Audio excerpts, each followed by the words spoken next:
जय जगन्नाथ बंधुगण आज आमे जानिबा 25 नवेम्बर 2024 सोमवार दिनर द्वादश राशिर राशिफल विषय रे।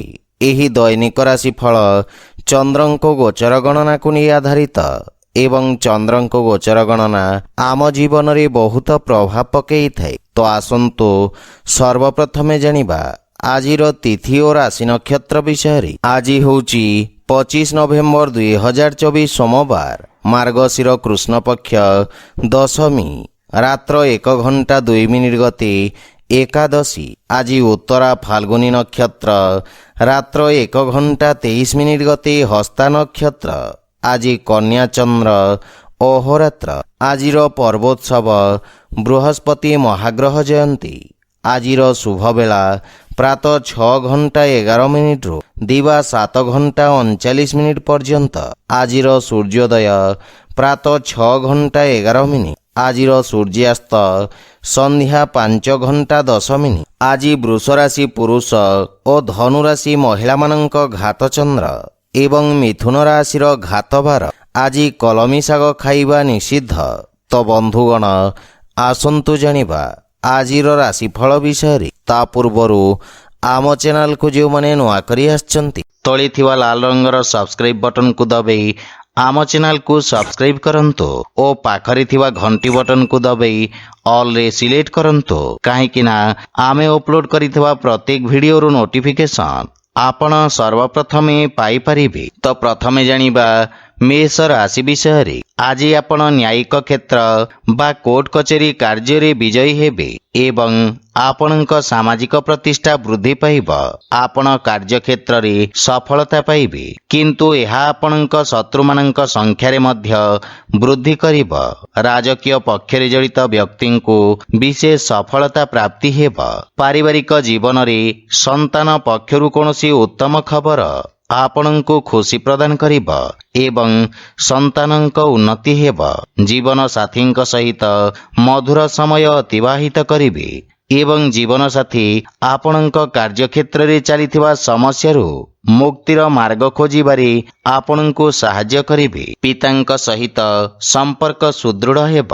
प्रेम जीवन रे नूतन उत्साह अनुभव करिबे एवं आर्थिक स्थिति क्षेत्र रे आर्थिक लाभर स्थिति उत्तम रही। छोटिया कार्यभारु आपण मुक्ति पाइबे। स्वास्थ्य अवस्था उत्तम अनुकूल रही एवं पुराना रोगरु आराम मिलिब। स्वास्थ्य अवस्था किछि उन्नति आपणक मानसिक चाप को ह्रास करिब। आज आपण श्री गणेश लक्ष्मी पूजा अर्चना करंतु शुभ फल पाइबे। वृष राशि आज विद्यार्थी छात्र छात्री मानक पई समय विशेष शुभदायक रहिब। प्रतियोगी परीक्षा रे सकारात्मक परिणाम प्राप्ति हेब। इलेक्ट्रोनिक्स उपकरण संबंधित व्यवसायी माने विशेष रूप रे उपकृत हेबे एवं आपणक कार्यक्षेत्र रे आपणक पद प्रतिष्ठा रे वृद्धि पाइब। कोनोसी पुराना व्यावसायिक संपर्करु आपण लाभवान हेबे। पारिवारिक जीवन रे संतान पक्षरु सुखद समाचार प्राप्ति हेब एवं परिवार रे हस खुशीर वातावरण लागि रहिब किंतु भाई भौणींक सहित किछि असामंजस्य स्थिति उत्पन्न होई पारे किंतु आलोचना द्वारा मतभेद दूर हेब। पितामातांकर सेवा करिवार अवसर मिलिब एवं तांक आशीर्वादरु आपण सफलता ओ मानसिक शांति पाइबे। प्रेम संपर्क रे मध्य अत्यधिक उपेक्षा कारणरु किछि मनमालिन्यर संभावना रही। आर्थिक स्थिति क्षेत्र रे सुधार आसिब किंतु नगद धनर समस्या देखा देई पारे। स्वास्थ्य अवस्था रे चर्म संबंधित रोगरु आपण आराम पाइबे किंतु विषाणु जनित रोगरु विशेष सावधान रहंतु। आज आपण असहाय गरीब व्यक्ति साहाय्य करंतु शुभ फल पाइबे। मिथुन राशि आपणक राशि स्थान रु चतुर्थ भाव रे चंद्रदेवंको गोचर भूमि और भवन संबंधित व्यवसायी स्थायी संपत्ति लाभ पाइबार मार्ग प्रशस्त करिब। अधा रहितबा कार्य को पूर्ण करिबा पई ସମୟ ଉପଯୁକ୍ତ ରହିଛି। କାର୍ଯ୍ୟକ୍ଷେତ୍ରରେ ଅବରୋଧ ଦୂର ହେବ। ଆପଣ ନିଜ କଠିନ ପରିଶ୍ରମର ଉତ୍ତମ ପରିଣାମ ପାଇପାରିବେ ଏବଂ ଆପଣ ଆଶାବାଦୀ ରହିବେ। କିନ୍ତୁ ପାରିବାରିକ ଜୀବନରେ ଆପଣଙ୍କ ପାରିବାରିକ ସୁଖରେ କିଛି ହାନି ଘଟିପାରେ। ମାତାଙ୍କ ସହିତ କିଛି ବୈଚାରିକ ମତଭେଦର ସମ୍ଭାବନା ରହିଛି ଏବଂ ଆପଣଙ୍କ ମନର ଜଟିଳତାକୁ ପରିବାରରେ ପ୍ରକାଶ ହେବାକୁ ଦିଅନ୍ତୁ ନାହିଁ ଏବଂ ଜୀବନସାଥୀଙ୍କ ଭାବନାକୁ ପୂର୍ଣ୍ଣ ଧ୍ୟାନ ରଖନ୍ତୁ। ଭାଇ ଭଉଣୀଙ୍କ ପକ୍ଷରୁ ଆବଶ୍ୟକତା ଅନୁସାରେ ସହଯୋଗ ପ୍ରାପ୍ତି ହେବ। ପ୍ରେମ ଜୀବନରେ ମଧୁରତା ଆସିବ, କିନ୍ତୁ ଆପଣଙ୍କୁ ଅନ୍ୟମାନଙ୍କ ପକ୍ଷ ବୁଝିବାର ପ୍ରୟାସ କରିବା ଉଚିତ। ଆର୍ଥିକ ସ୍ଥିତି କ୍ଷେତ୍ରରେ ଆକସ୍ମିକ ଧନଲାଭର ଯୋଗ ରହିଛି। ସେୟାର ମାର୍କେଟ ବା ଲଟେରୀ ଆଦି ବିପଦପୂର୍ଣ୍ଣ କାର୍ଯ୍ୟକଳାପରୁ ଲାଭ ପ୍ରାପ୍ତିର ସମ୍ଭାବନା ରହିଛି, କିନ୍ତୁ ମାତାଙ୍କ ସ୍ୱାସ୍ଥ୍ୟ ପ୍ରତି ବିଶେଷ ଧ୍ୟାନ ରଖନ୍ତୁ। ଆଜି ଆପଣ ବୃଦ୍ଧ ଲୋକଙ୍କୁ ସାହାଯ୍ୟ କରନ୍ତୁ, ଶୁଭ ଫଳ ପାଇବେ। କର୍କଟ ରାଶି, ଆଜି ଆପଣଙ୍କ ଆତ୍ମବିଶ୍ୱାସରେ ବୃଦ୍ଧି ଘଟିବ। ଆପଣଙ୍କ ଦ୍ୱାରା ପ୍ରାରମ୍ଭ କରାଯାଇଥିବା କାର୍ଯ୍ୟ ସଫଳତା ହାସଲ କରିବ। ଅଧିକାରୀ ବର୍ଗରୁ ଆପଣଙ୍କୁ ପ୍ରଶଂସା ଓ ସମ୍ମାନ ପ୍ରାପ୍ତି ହେବ ଏବଂ ଆପଣଙ୍କ ଖ୍ୟାତିର ବିସ୍ତାର ହେବ। ଆପଣଙ୍କ କାର୍ଯ୍ୟରେ ଆପଣ ସମସ୍ତ ପ୍ରକାର ସହଯୋଗ ପାଇବେ। ବ୍ୟବସାୟୀ ବର୍ଗଙ୍କ ପାଇଁ ଏହି ସମୟ ନୂତନ ଯୋଜନା କ୍ରିୟାନ୍ୱିତ କରିବାର ଉତ୍ତମ ସମୟ। ଆପଣ ନିଜ କାର୍ଯ୍ୟକ୍ଷେତ୍ରକୁ ସଫଳତାର ସହିତ ବିସ୍ତାର କରିବେ। ପାରିବାରିକ ଜୀବନରେ ବିଦେଶରୁ କିଛି ଉତ୍ତମ ସମାଚାର ପ୍ରାପ୍ତି ହେବାରୁ ମନରେ ପ୍ରସନ୍ନତା ଅନୁଭବ କରିବେ ଏବଂ ପରିବାରର ସୁଖ ସମୃଦ୍ଧତା ପାଇଁ ଆପଣ ଖର୍ଚ୍ଚ କରିବେ। ଜୀବନସାଥୀଙ୍କ ପୂର୍ଣ୍ଣ ସହଯୋଗ ପ୍ରାପ୍ତି ହେବ ଏବଂ ବଡ଼ ଭାଇଙ୍କ ବିଶେଷ ସମର୍ଥନ ଆପଣଙ୍କ ଉନ୍ନତିର କାରଣ ହେବ, କିନ୍ତୁ ପିତାଙ୍କ ସ୍ୱାସ୍ଥ୍ୟାବସ୍ଥାର ବିଶେଷ ଧ୍ୟାନ ରଖନ୍ତୁ। ଆର୍ଥିକ ସ୍ଥିତି କ୍ଷେତ୍ରରେ ଉନ୍ନତି ହେବ, କିନ୍ତୁ ସମସ୍ତ ପ୍ରକାରର ଅନାବଶ୍ୟକ ଦେଖେଇ ହେବାଠାରୁ ଆପଣ ଦୂରେଇ ରୁହନ୍ତୁ, ଅନ୍ୟଥା ଧନହାନିର ସମ୍ଭାବନା ରହିଛି। ସ୍ୱାସ୍ଥ୍ୟାବସ୍ଥାରେ ଉନ୍ନତି ହେବ, କିନ୍ତୁ ସତର୍କତା ବଜାୟ ରଖନ୍ତୁ। ଆଜି ଆପଣ ଭଗବାନ ଗଣେଶଙ୍କୁ ଦୁବ ଅର୍ପଣ କରନ୍ତୁ, ଶୁଭ ଫଳ ପାଇବେ। ସିଂହ ରାଶି, ଆଜି ଆପଣଙ୍କ ଖ୍ୟାତିରେ ବୃଦ୍ଧି ହେବ। ଆପଣ ନିଜ ବିଚାରଧାରା ସହିତ ସମସ୍ତଙ୍କୁ ପ୍ରଭାବିତ କରିବେ। ବାଣୀ ତଥା ଉପସ୍ଥାପନା କ୍ଷେତ୍ରରେ ଜଡ଼ିତ ବ୍ୟବସାୟୀମାନେ ନୂତନ ଅବସର ପାଇବେ ଏବଂ ଆପଣଙ୍କ ସାମାଜିକ ସର୍କଲର ବିକାଶ ହେବ। କଳା ମାଧ୍ୟମରେ ଆପଣଙ୍କ ଖ୍ୟାତିର ବିସ୍ତାର ହେବ ଏବଂ ଆପଣଙ୍କ କାର୍ଯ୍ୟଶୈଳୀ ପ୍ରଶଂସିତ ହେବ। ବାଣିଜ୍ୟ ବ୍ୟବସାୟ ପ୍ରାରମ୍ଭ କରିବା ପାଇଁ ଏହା ଉତ୍ତମ ଅନୁକୂଳ ସମୟ, କିନ୍ତୁ ପାରିବାରିକ ଜୀବନରେ ସାନ ଭାଇ ଭଉଣୀଙ୍କ ସମ୍ପୂର୍ଣ୍ଣ ଧ୍ୟାନ ରଖନ୍ତୁ ଏବଂ ଉତ୍ତମ ମାର୍ଗଦର୍ଶନ ପ୍ରଦାନ କରନ୍ତୁ। ଜୀବନ ସାଥୀଙ୍କ ସହିତ ଉତ୍ତମ ସମୟ ଅତିବାହିତ କରିବେ। କୌଣସି ପାରିବାରିକ ସମ୍ପତ୍ତି ପାଇବା ପାଇଁ ଦୃଢ଼ ସମ୍ଭାବନା ରହିଛି। ପିତାଙ୍କ ପକ୍ଷରୁ ପୂର୍ଣ୍ଣ ସମର୍ଥନ ମିଳିବ ଏବଂ ଆପଣଙ୍କ ବ୍ୟକ୍ତିତ୍ୱରେ ଆକର୍ଷଣ ଏବଂ ଆପଣଙ୍କ ପାରିବାରିକ ସମ୍ପର୍କ ସୁଦୃଢ଼ ହେବ। ପ୍ରେମ ଜୀବନରେ କାର୍ଯ୍ୟ ବ୍ୟସ୍ତତା ହେତୁ କିଛି ଦୂରତା ଆସିପାରେ। ଆର୍ଥିକ ସ୍ଥିତି କ୍ଷେତ୍ରରେ ପ୍ରଗତି ହେବ, କିନ୍ତୁ ଅନାବଶ୍ୟକ ଖର୍ଚ୍ଚ ଉପରେ ନିୟନ୍ତ୍ରଣ ବଜାୟ ରଖନ୍ତୁ। ସ୍ୱାସ୍ଥ୍ୟାବସ୍ଥା ଉତ୍ତମ ଅନୁକୂଳ ରହିବ, କିନ୍ତୁ ଅସ୍ଥି ସମ୍ବନ୍ଧିତ ଯନ୍ତ୍ରଣା ଆପଣଙ୍କୁ ହଇରାଣ କରିପାରେ। ଆଜି ଆପଣ ସୂର୍ଯ୍ୟଦେବଙ୍କୁ ଜଳ ଅର୍ପଣ କରନ୍ତୁ, ଶୁଭ ଫଳ ପାଇବେ। କନ୍ୟା ରାଶି, ଆଜି ଆପଣଙ୍କ ରାଶିରେ ଚନ୍ଦ୍ରଦେବଙ୍କ ଗୋଚର ଆପଣଙ୍କ ବ୍ୟକ୍ତିତ୍ୱରେ ଆକର୍ଷଣର ସଞ୍ଚାର କରିବ। ପଦ ଓ ଗାରିମା ପ୍ରାପ୍ତି ହେବ ଏବଂ ଆପଣଙ୍କ ସାମାଜିକ ପ୍ରତିଷ୍ଠା ମଧ୍ୟ ବୃଦ୍ଧି ପାଇବ। ରିଏଲ ଇଷ୍ଟେଟ ସମ୍ବନ୍ଧିତ ବ୍ୟବସାୟରେ ଲାଭର ପରିଣାମ ପ୍ରାପ୍ତି ହେବ। ବାଣିଜ୍ୟ ବ୍ୟବସାୟ କ୍ଷେତ୍ରରେ ଆପଣ କରିଥିବା ପରିବର୍ତ୍ତନ ଆପଣଙ୍କୁ ସକାରାତ୍ମକ ପରିଣାମ ପ୍ରଦାନ କରିବ। ବିଦ୍ୟାର୍ଥୀ ଛାତ୍ରଛାତ୍ରୀମାନଙ୍କ ପାଇଁ ଆଶାତୀତ କ୍ଷେତ୍ରରେ ଉଚ୍ଚଶିକ୍ଷାର ମାର୍ଗ ପ୍ରଶସ୍ତ ହେବ। ପାରିବାରିକ ଜୀବନରେ କାର୍ଯ୍ୟକ୍ଷେତ୍ରରେ ଜୀବନସାଥୀଙ୍କ ପରାମର୍ଶ ଆପଣଙ୍କୁ ସାହାଯ୍ୟ କରିବ ଏବଂ ଜୀବନସାଥୀଙ୍କ ସହିତ ସମ୍ପର୍କରେ ପ୍ରଗାଢ଼ତା ଆସିବ। ଭାଇ ଓ ବନ୍ଧୁମାନଙ୍କ ସହଯୋଗ ଆପଣଙ୍କୁ ଖୁସି ଏବଂ ଆତ୍ମବିଶ୍ୱାସକୁ ବୃଦ୍ଧି କରିବ। ବିବାହଯୋଗ୍ୟ ବ୍ୟକ୍ତିଙ୍କ ପାଇଁ କିଛି ଉତ୍ତମ ପ୍ରସ୍ତାବ ଆସିବାର ସମ୍ଭାବନା ରହିଛି। ପ୍ରେମ ସମ୍ପର୍କ ନିକଟତର ହେବ ଏବଂ ଆର୍ଥିକ ପକ୍ଷ ମଜବୁତ ହେବାକୁ ଲାଗିବ, କିନ୍ତୁ ଖର୍ଚ୍ଚ ଉପରେ ନିୟନ୍ତ୍ରଣ ବଜାୟ ରଖନ୍ତୁ। ସ୍ୱାସ୍ଥ୍ୟାବସ୍ଥା ଉତ୍ତମ ଅନୁକୂଳ ରହିବ, କିନ୍ତୁ ବିଷାଣୁଜନିତ ରୋଗରୁ ଆପଣ ସାବଧାନ ରୁହନ୍ତୁ। ଆଜି ଆପଣ ଗୋମାତାଙ୍କୁ ଖାଇବାକୁ ଦିଅନ୍ତୁ, ଶୁଭଫଳ ପାଇବେ। ତୁଳା ରାଶି ଆଜି ଆପଣଙ୍କ ପାଇଁ ମାନସିକ ଚାପ ବୃଦ୍ଧି ପାଇବ। କାର୍ଯ୍ୟକ୍ଷେତ୍ରରେ କିଛି ଅନାବଶ୍ୟକ ସମସ୍ୟା ଉତ୍ପନ୍ନ ହୋଇପାରେ, କିନ୍ତୁ ଆପଣ ନିଜ କର୍ମଠ ସ୍ୱଭାବ କାରଣରୁ ଜୀବନର ସମସ୍ତ ସମସ୍ୟାର ସଫଳତାପୂର୍ବକ ସାମ୍ନା କରିବେ। ବାଣିଜ୍ୟ ବ୍ୟବସାୟ କ୍ଷେତ୍ରରେ କିଛି କ୍ଷତି ହେବାର ସମ୍ଭାବନା ରହିଛି, କିନ୍ତୁ ଦୀର୍ଘକାଳୀନ ନିବେଶ ଆପଣଙ୍କ ପାଇଁ ଲାଭଦାୟକ ସିଦ୍ଧ ହେବ। କିନ୍ତୁ ବାଣୀରେ ସଂଯମତା ବଜାୟ ରଖନ୍ତୁ।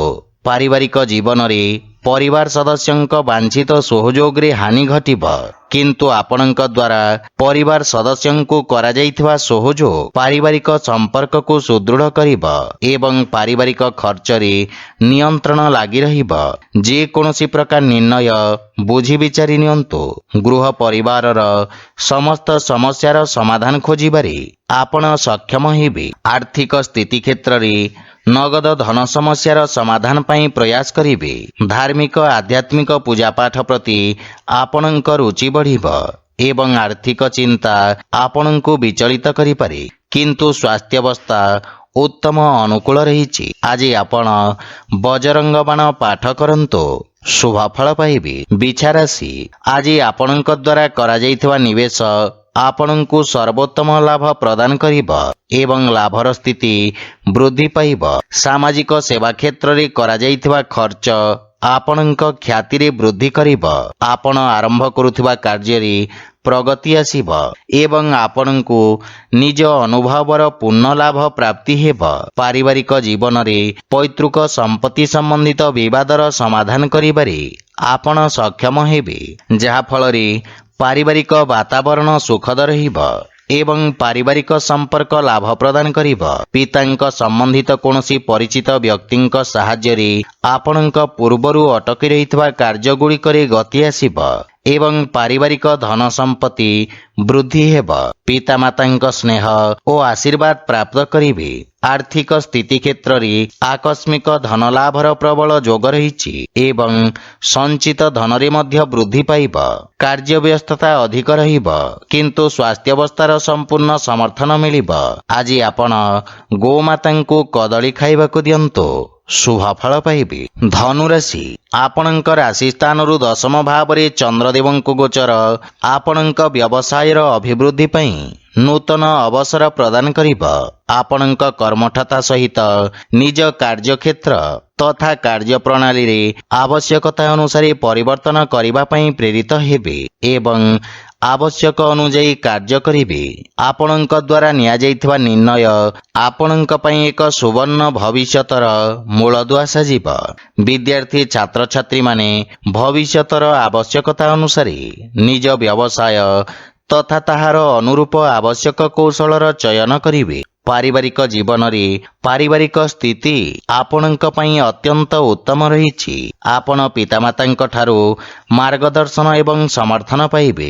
ଜୀବନସାଥୀ ଆପଣଙ୍କ ସମସ୍ତ ପ୍ରୟାସରେ ସମ୍ପୂର୍ଣ୍ଣ ସମର୍ଥନ କରିବେ, କିନ୍ତୁ ସନ୍ତାନଙ୍କ ଭବିଷ୍ୟତ ଓ ଶିକ୍ଷାକୁ ନେଇ ଆପଣ ସାମାନ୍ୟ ଚିନ୍ତିତ ରହିବେ। ଭାଇ ଭଉଣୀଙ୍କ ସହିତ ସମ୍ପର୍କ ସୁଦୃଢ଼ ହେବ, କିନ୍ତୁ ପ୍ରେମ ଜୀବନରେ ଅଧିକ ଉପେକ୍ଷା ନିରାଶାର କାରଣ ହୋଇପାରେ ଏବଂ ଆର୍ଥିକ ଲାଭର ସ୍ଥିତି ଉତ୍ତମ ଅନୁକୂଳ ରହିଛି। ନୂତନ ଆୟର ସ୍ରୋତ ନିର୍ମାଣ ହେବ। ସ୍ୱାସ୍ଥ୍ୟାବସ୍ଥା ଉତ୍ତମ ରହିବ ଏବଂ ଆପଣ ଶାରୀରିକ ଭାବରେ ସମର୍ଥ ଓ ଉର୍ଜାବାନ ଅନୁଭବ କରିବେ। ଆଜି ଆପଣ ଓଁ ଗଂ ଗଣପତେ ନମଃ ମନ୍ତ୍ରର ଜପ କରନ୍ତୁ। ଶୁଭଫଳ ପାଇବେ। ମକର ରାଶି ଆଜି ଆପଣଙ୍କ ଭାଗ୍ୟରେ ବୃଦ୍ଧି ଘଟିବ ଏବଂ ଭାଗ୍ୟର ପୂର୍ଣ୍ଣ ସହଯୋଗ ପ୍ରାପ୍ତି ହେବ। ପୂର୍ବରୁ ଅଟକିଥିବା କାର୍ଯ୍ୟ ସ୍ୱତଃ ଭାବରେ ପୂର୍ଣ୍ଣ ହେବାକୁ ଲାଗିବ।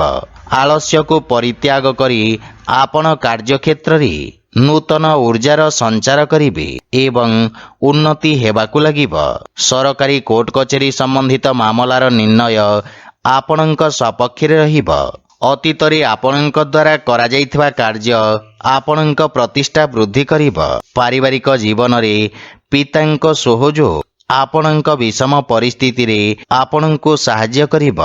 ଭାଇମାନଙ୍କ ଠାରୁ ସାହାଯ୍ୟ ମିଳିବ ଏବଂ ଜୀବନସାଥୀଙ୍କ ସହିତ ସମ୍ପର୍କରେ ପ୍ରଗାଢ଼ତା ଆସିବ। ପରିବାର ସଦସ୍ୟ ଆପଣଙ୍କ ବାଣୀରେ ପ୍ରଭାବିତ ହେବେ। ସନ୍ତାନ ପକ୍ଷରୁ କିଛି ସୁଖଦ ସମାଚାର ପ୍ରାପ୍ତି ହେବ। ପ୍ରେମ ଜୀବନ ପାଇଁ ସମୟ ଦେବାରେ ଆପଣ ସକ୍ଷମ ହେବେ ଏବଂ ଆର୍ଥିକ ସ୍ଥିତି କ୍ଷେତ୍ରରେ ନୂଆ ପରିଯୋଜନା ହେତୁ ଭାଗ୍ୟ ଆପଣଙ୍କ ସପକ୍ଷରେ ରହିବ। ସେୟାର ମାର୍କେଟ ଆଦିରେ ନିବେଶ କରିବା ଲାଭପ୍ରଦ ସିଦ୍ଧ ହେବ ଏବଂ ଆର୍ଥିକ ଲାଭର ସ୍ଥିତି ଅତ୍ୟନ୍ତ ଉତ୍ତମ ରହିଛି। ଅତ୍ୟଧିକ କାର୍ଯ୍ୟବ୍ୟସ୍ତତା ଓ ଅନାବଶ୍ୟକ ଖର୍ଚ୍ଚ ହେତୁ କିଛି ମାନସିକ ସମସ୍ୟାର ସମ୍ମୁଖୀନ ହେବାକୁ ପଡ଼ିବ। ଆଜି ଆପଣ ବଜରଙ୍ଗ ବାଣ ପାଠ କରନ୍ତୁ, ଶୁଭ ଫଳ ପାଇବେ। କୁମ୍ଭ ରାଶି, ଆପଣଙ୍କ କର୍ମକ୍ଷେତ୍ରରେ ଚନ୍ଦ୍ରଦେବଙ୍କ ଏହି ଗୋଚର କିଛି ବ୍ୟବଧାନ ଉତ୍ପନ୍ନ କରିବ, କିନ୍ତୁ ଆପଣ ନିଜ କର୍ମକ୍ଷେତ୍ରରେ କିଛି ବଡ଼ ପରିବର୍ତ୍ତନ କରିବେ। ଯୋଜନାବଦ୍ଧ କାର୍ଯ୍ୟ ସମାପ୍ତ କରି ଲାଭର ସ୍ଥିତି ପ୍ରାପ୍ତ କରିବେ। ସରକାରୀ କ୍ଷେତ୍ରରେ କାର୍ଯ୍ୟରତ ବ୍ୟକ୍ତିଙ୍କ ପାଇଁ ଉତ୍ତମ ଅନୁକୂଳ ସମୟ। ଆପଣ ଉଚ୍ଚ ଅଧିକାରୀ ଓ ସହକର୍ମୀଙ୍କ ପୂର୍ଣ୍ଣ ସମର୍ଥନ ପାଇବେ। ଦୈନିକ ବ୍ୟବସାୟୀମାନେ ବିଶେଷ ଲାଭ ପ୍ରାପ୍ତ କରିବେ। ଲମ୍ବିତ କାର୍ଯ୍ୟ ସମାପ୍ତ କରିବାର ସୁଯୋଗ ମିଳିବ ଏବଂ ସଫଳତା ମଧ୍ୟ ପାଇବେ। ପାରିବାରିକ ଜୀବନରେ ପିତାଙ୍କ ମାର୍ଗଦର୍ଶନ ପ୍ରାପ୍ତି ହେବ, କିନ୍ତୁ ତାଙ୍କ ସ୍ୱାସ୍ଥ୍ୟାବସ୍ଥାର ବିଶେଷ ଧ୍ୟାନ ରଖନ୍ତୁ। କିଛି ଅବାଞ୍ଛିତ ଭ୍ରମଣର ସମ୍ଭାବନା ରହିଛି। ପରିବାରର ସମ୍ପୂର୍ଣ୍ଣ ସମର୍ଥନ ଆପଣଙ୍କ ଉପରେ ଲାଗି ରହିବ। ଆପଣଙ୍କ ବ୍ୟବହାର, କୁଶଳତା ତଥା କର୍ମଠତା କାର୍ଯ୍ୟକ୍ଷେତ୍ରରେ ସହାୟକ ସିଦ୍ଧ ହେବ। ଭାଇ ଭଉଣୀଙ୍କ ସମ୍ପୂର୍ଣ୍ଣ ସମର୍ଥନ ପାଇବେ। ପ୍ରେମ ଜୀବନରେ ସତେଜତା ଅନୁଭବ କରିବେ ଏବଂ ଆର୍ଥିକ ସ୍ଥିତି କ୍ଷେତ୍ରରେ ଅନାବଶ୍ୟକ ଖର୍ଚ୍ଚରୁ ସାବଧାନ ରୁହନ୍ତୁ। ସଞ୍ଚିତ ଯୋଜନାରେ ବିନିଯୋଗ କରିବାର ଉତ୍ତମ ଅନୁକୂଳ ସମୟ। ସ୍ୱାସ୍ଥ୍ୟାବସ୍ଥା ଉତ୍ତମ ଅନୁକୂଳ ରହିଛି, କିନ୍ତୁ ପିତାଙ୍କ ସ୍ୱାସ୍ଥ୍ୟାବସ୍ଥାର ବିଶେଷ ଯତ୍ନ ନିଅନ୍ତୁ। ଆଜି ଆପଣ ହନୁମାନ ଚାଳିଶାର ପାଠ କରନ୍ତୁ, ଶୁଭ ଫଳ ପାଇବେ। ମୀନ ରାଶି, ଆଜି ଆପଣ ନିଜ ବ୍ୟବସାୟିକ ଭାଗିଦାରୀମାନଙ୍କ ସହଯୋଗ ପ୍ରାପ୍ତ କରିବେ। ଆପଣଙ୍କ ପୂର୍ବରୁ ଅଟକି ରହିଥିବା କାର୍ଯ୍ୟରେ ଗତି ଆସିବ ଏବଂ ଆର୍ଥିକ ଲାଭର ସ୍ଥିତି ବିକଶିତ ହେବ। ବିଶେଷଜ୍ଞ ବା ଅନୁଭବୀ ବ୍ୟକ୍ତିଙ୍କ ପରାମର୍ଶରେ ଆପଣଙ୍କ କାର୍ଯ୍ୟକ୍ଷେତ୍ରର ବିସ୍ତାର ହେବ। ସମାଜ ସେବାରେ ଜଡ଼ିତ ବ୍ୟକ୍ତିଙ୍କ ପ୍ରତିଷ୍ଠା ବୃଦ୍ଧି ପାଇବ ଏବଂ ପାରିବାରିକ ଜୀବନରେ ଜୀବନସାଥୀ ଆପଣଙ୍କ ସମସ୍ୟାରେ ଆପଣଙ୍କୁ ପୂର୍ଣ୍ଣ ସାହାଯ୍ୟ କରିବେ ଏବଂ ଜୀବନସାଥୀଙ୍କ ସହିତ ମିଳିତ ଭାବରେ କରାଯାଇଥିବା ବ୍ୟବସାୟରେ ସଫଳତା ପ୍ରାପ୍ତି ହେବ। ପାରିବାରିକ ଜୀବନରେ ମଧୁରତା ଆସିବ। ପ୍ରେମ ସମ୍ପର୍କକୁ ଏକ ନୂଆ ରୂପ ଦେବେ ଏବଂ ଅବିବାହିତ ବ୍ୟକ୍ତିଙ୍କ ପାଇଁ ବିବାହ ସମ୍ବନ୍ଧିତ କିଛି ଉତ୍ତମ ସମାଚାର ପ୍ରାପ୍ତି ହେବ, ଯାହା ଭବିଷ୍ୟତରେ ଆପଣଙ୍କ ଜୀବନରେ ଶୁଭତାର ସଞ୍ଚାର କରିବ। ଆର୍ଥିକ ସ୍ଥିତି କ୍ଷେତ୍ରରେ ଉନ୍ନତି ହେବ ଏବଂ ଆଂଶିକ ଲାଭ ପାଇବେ। ରାଜକୀୟ କାର୍ଯ୍ୟରେ ଆପଣ ସଫଳତା ପାଇବେ ଏବଂ ପେଟ ସମ୍ବନ୍ଧିତ ସ୍ୱାସ୍ଥ୍ୟ ସମସ୍ୟାରୁ ଆରାମ ମିଳିବ, କିନ୍ତୁ ସ୍ୱାସ୍ଥ୍ୟାବସ୍ଥାର ସମ୍ପୂର୍ଣ୍ଣ ଯତ୍ନ ନିଅନ୍ତୁ। ଆଜି ଆପଣ ବିଷ୍ଣୁ ସହସ୍ରନାମର ପାଠ କରନ୍ତୁ, ଶୁଭ ଫଳ ପାଇବେ। ତ ବନ୍ଧୁଗଣ, ଏହା ଥିଲା ଆଜିର ରାଶିଫଳ ବିଷୟରେ। ଯଦି ଭିଡ଼ିଓଟି ଆପଣମାନଙ୍କୁ ଭଲ ଲାଗିଥାଏ, ଲାଇକ୍, ସେୟାର ଓ କମେଣ୍ଟ କରି ଜଣାନ୍ତୁ ଏବଂ ଆମ ଚ୍ୟାନେଲକୁ ସବସ୍କ୍ରାଇବ୍ କରନ୍ତୁ। ଜୟ ଜଗନ୍ନାଥ।